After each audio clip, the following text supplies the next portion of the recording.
Good morning. I want to share a story which at first seems to have nothing whatsoever to do with hymnody in history. It's actually more of a historical backdrop, which could be called history in history. However, its veracity cannot actually be completely confirmed, which would result in heresy in history. My great-grandfather was Luther Wesley Hopkins. He was born in 1844 in Northern Virginia, and although he was raised a Quaker, when the Civil War began in 1861, he participated. He joined the Confederate Army at the age of 17 and served in the 6th Cavalry of the 2nd Corps of the Northern Army of Virginia, or the Army of Northern Virginia, under Stonewall Jackson. And he served for a while as Robert E. Lee's bodyguard. In a parody of Victor Hugo's recently released epic novel, his company jokingly referred to themselves as Lee's Miserables. Did they have puns back then? I don't know.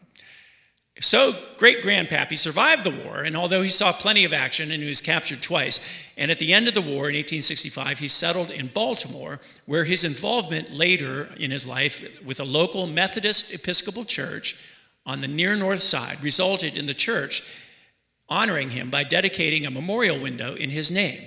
Sadly, that church no longer stands.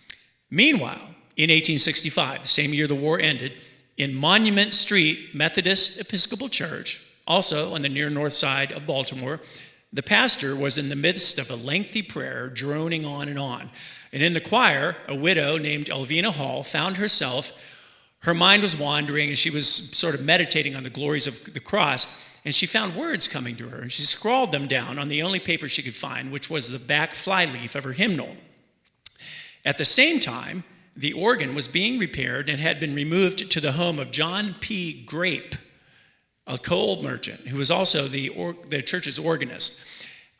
In the same week, he composed a melody on that organ, which he shared with the pastor. Elvina gave the pastor the verses that she had written in the hymnal, and the pastor discovered what a perfect match they were with the melody.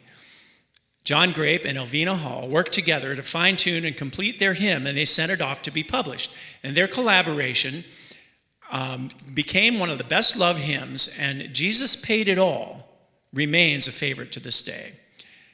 Is Monument Street Methodist Episcopal Church the same church that Luther Wesley Hopkins attended? I can't be sure. It is no longer there, but it is possible. And so there you have it, a somewhat hysterical, mostly historical, possibly heretical episode of Hymnody in history.